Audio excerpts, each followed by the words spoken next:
और ये क्यों इतना इंपॉर्टेंट है मैं आपको अभी वीडियो में बताऊंगा। 1 मिनट एक क्वेश्चन पे वेस्ट करते हो तो सोचो आप 20 क्वेश्चन पे अपना 20 मिनट वेस्ट करते हो।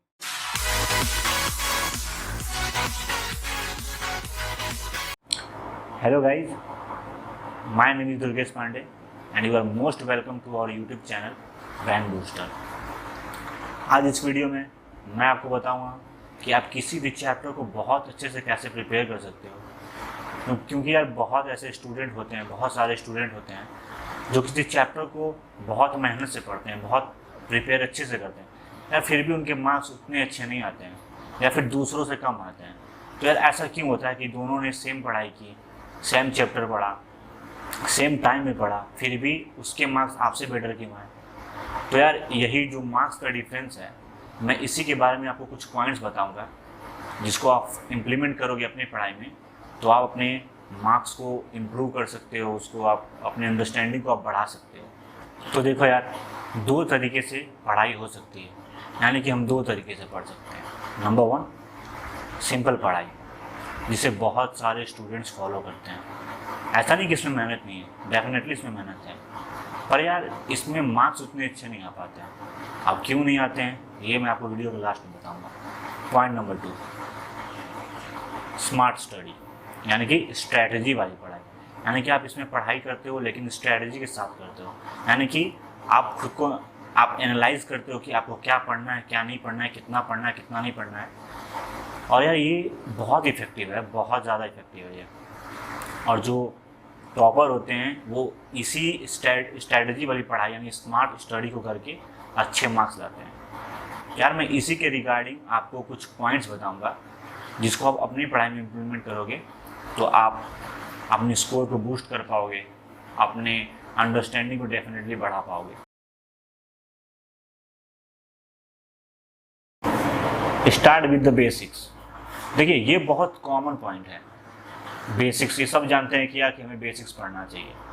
तो देखो बेसिक्स पढ़ने का बहुत फ़ायदा होता है, क्योंकि आप कभी भी चैप्टर स्टार्ट करते हो तो जो चैप्टर का टाइटल होता है, जो चैप्टर जिस पॉइंट पे, जिस टॉपिक पे रहता है, वो चैप्टर उसी पॉइंट के आसपास पूरा घूमता रहता है। तो जब भी आप कोई चैप्टर स्टार्ट करते हो, जब उसकी बेसिक्स को आप कवर कर लेते हो, यानी कि आज पूरे चैप्टर में आपको बहुत बेनिफिट हो जाता है कि आप पूरे चैप्टर को ईजिली समझ सकते हो।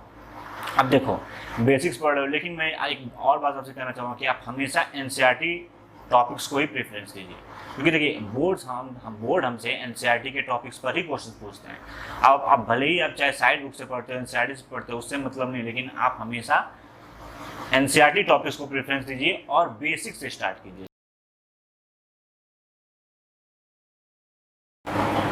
Most important topics.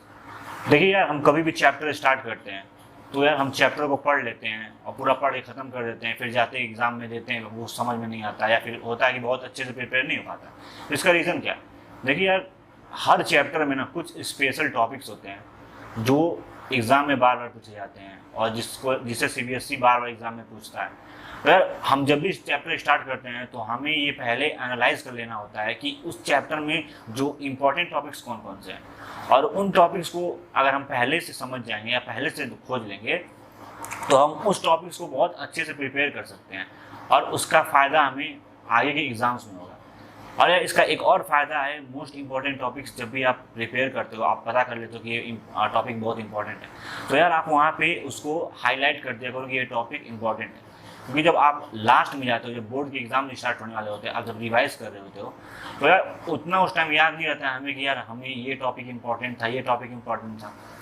तो अगर आपने उसको हाईलाइट किया हुआ है तो आपको डेफिनेटली उस टाइम पता चलेगा कि यार ये टॉपिक तो बहुत इंपॉर्टेंट है, यानी कि आप उसे उस टाइम भी अच्छे से प्रिपेयर करोगे।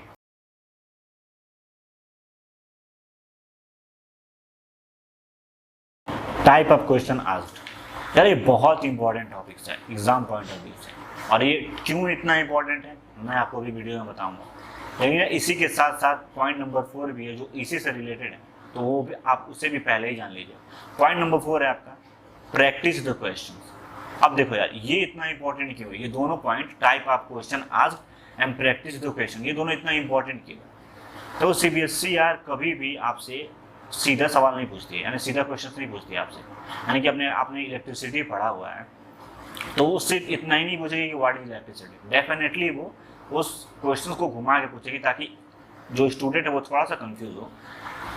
तो अगर आपने चैप्टर पढ़ा, पूरे अच्छे से एनसीईआरटी टॉपिक्स किए, मोस्ट इंपॉर्टेंट टॉपिक्स भी किए, लेकिन आपने इस पॉइंट को, इस दोनों पॉइंट को स्किप कर दिया, तो यार आप कभी एग्जाम में बैठोगे जब ना, तो यार जब सीबीएसई आपको पता ही घुमा के क्वेश्चन पूछती है, तो यार डेफिनेटली आप थोड़ी देर तो जरूर सोचोगे उस क्वेश्चन को करने के लिए कि यार आखिर क्वेश्चन क्या पूछा है और आपको एग्जैक्टली क्वेश्चन में लिखना क्या, और आप 1 मिनट जरूर उस पर सोचोगे और अपना 1 मिनट आप वेस्ट करोगे। यार बहुत लोग बोलेंगे चलो यार 1 मिनट क्या फ़र्क पड़ता है, लेकिन यार ये 1 मिनट बहुत बड़ा डिफरेंस क्रिएट कर देता है एट द एंड। क्योंकि यार एग्ज़ाम में आपको पता है कि 22, 23, 25 क्वेश्चन ऐसे होते हैं, और यार उसमें 4-5 क्वेश्चन बहुत सीधे पूछता है सीबीएसई, जिसको आप तुरंत कर सकते हो, लेकिन 15 से 20 क्वेश्चन ऐसे जरूर आपको मिलते हैं जो कि बिल्कुल स्ट्रेट नहीं होते हैं, घुमा के होते हैं।